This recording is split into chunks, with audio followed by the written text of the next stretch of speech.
Hello my dear students, कैसे हैं आप सब। Welcome to global V plus U academy. तो आज का हमारा टॉपिक रहेगा present indefinite tense practice session from Hindi to English translation.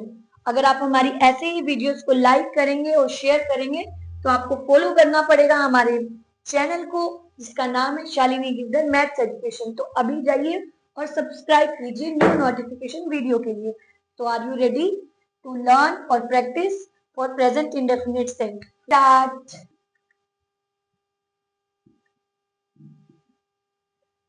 तो माय डियर स्टूडेंट्स, तो मैंने कुछ सेंटेंसेस हिंदी में आपके लिए लिखे हैं। तो अब आपको सीखना है कि इनकी इंग्लिश की ट्रांसलेशन कैसे करनी है। तो सबसे पहले आपको क्या सीखना है कि आपने सेंटेंस को रीड करना है और आपने पहचान देखनी है कि ये कौन सा टेंस है। दैट इज ता है। तो आपको पहचानना है कि ये टेंस है प्रेजेंट इंडेफिनिट। उसके बाद आपको थ्री टाइप्स में से सिंपल, नेगेटिव और इंटेरोगेटिव में से भी फाइंड करना है कि ये सिंपल है, नेगेटिव है या इंटेरोगेटिव है। अब क्योंकि इसमें नहीं आया हुआ और ना ही क्या वर्ड यूज हुआ, तो इसमें सिंपल यूज हुआ है कि वह रोज सुबह 6 बजे उठता है। तो हम इसको कौन सा सेंटेंस मानेंगे? Simple sentence. तो हम क्या करने वाले हैं, अब इसका स्ट्रक्चर बनाने वाले हैं। तो सबसे पहले इसका स्ट्रक्चर होता है सब्जेक्ट, वर्ब की फर्स्ट फॉर्म प्लस ऑब्जेक्ट। तो आपका क्या करना है, सॉरी ये इसका चॉइस रहता है कि अगर सब्जेक्ट सिंगुलर है तो आप डिसाइड करेंगे पहले सब्जेक्ट क्या है। तो सब्जेक्ट है हमारा ही, तो हम वह को लिखेंगे ही। उसके बाद हम फाइंड करने वाले हैं वर्ब। इसमें वर्ब है उठता। उठने की इंग्लिश आपको पता होनी चाहिए, यहां मैं बता रही हूं। उठने की इंग्लिश होती है वेक अप। ठीक है, तो वेक के साथ अब आप डिसाइड करेंगे एस लगेगा या नहीं लगेगा। तो उससे पहले आप देखेंगे कि ये सिंगुलर है या प्लूरल। तो ही इज सिंगुलर सब्जेक्ट, तो आप लगाएंगे वेक्स अप।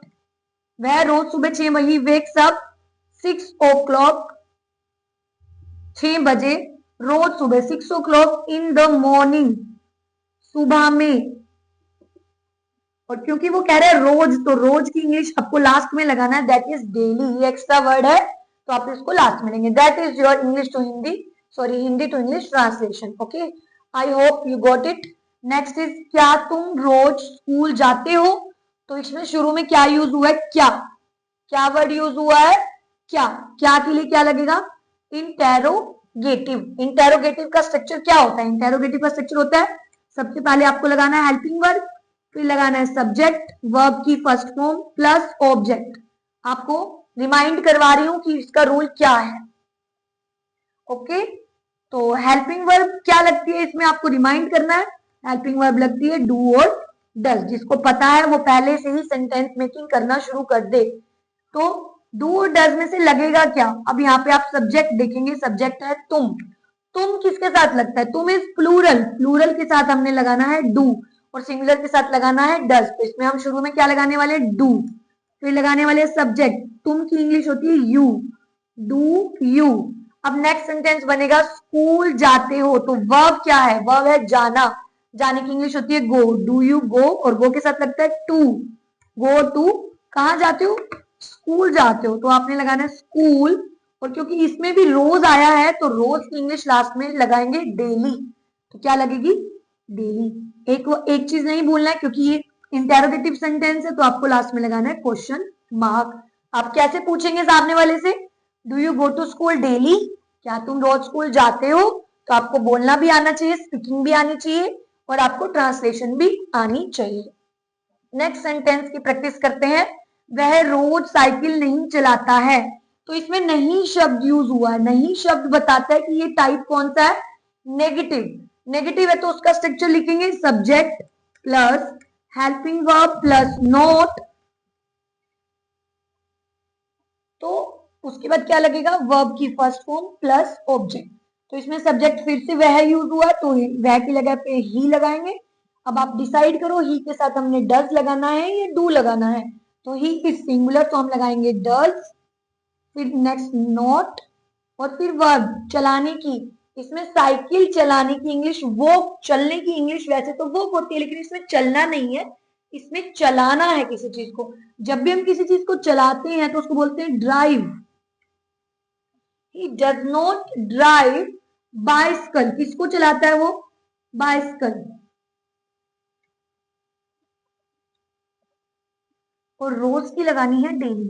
अब यहाँ पे कंफ्यूजन रहता है कि हम जो ड्राइव है वो कार के लिए यूज करते हैं, तो यहाँ हम साइकिल चलाने की इंग्लिश राइड भी लिख सकते हैं।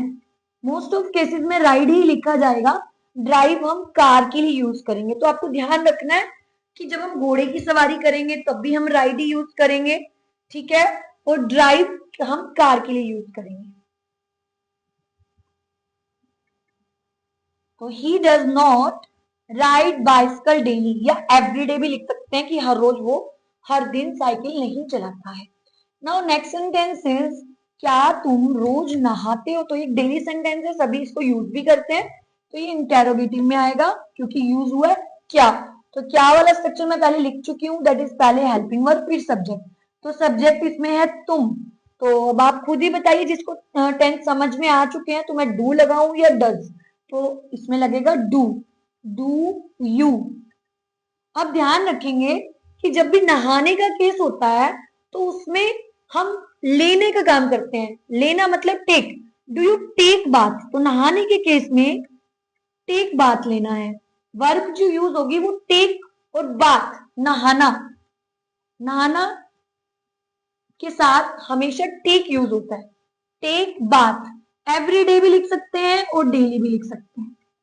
अब because this is interrogative so you will mark question mark. Okay, do you take bath everyday और do you take bath daily? तो आप क्वेश्चन पुट कर सकते हैं। इस तरह के आप बहुत से सेंटेंसेस बना सकते हैं जिसमें इंटेरोगेटिव यूज हो रहा है और पीछे ता ते ती आता है। जैसे क्या तुम रोज खाना खाते हो? क्या तुम रोज मैगी खाते हो? क्या तुम रोज हेल्दी फूड खाते हो? क्या तुम रोज जंक फूड खाते हो? इस तरह से आप सामने वाले से क्वेश्चन पुट अप कर सकते हो और आप डू यू लगा के अपने सेंटेंस को कंप्लीट कर सकते हो। तो आई होप आपको सब अंडरस्टैंड हो रहा होगा। वे मैदान में, अगर आप सब टेंसेस के सभी रूल्स समझ लिए हैं और आपको ये सब समझ भी आ गए हैं, तो आई थिंक एक सेंटेंस में आपके लिए छोड़ती हूँ और कमेंट बॉक्स में जिसको भी ये वे मैदान में नहीं खेलते हैं, अगर ये बनाना आता है तो कमेंट बॉक्स में इसका आंसर मुझे कमेंट करके जरूर बताइएगा। और हमारे शालिनी गिरधर मैथ्स एजुकेशन को जरूर फॉलो कीजिएगा, लाइक कीजिएगा और शेयर तो करना मत भूलिएगा। Thank you so much.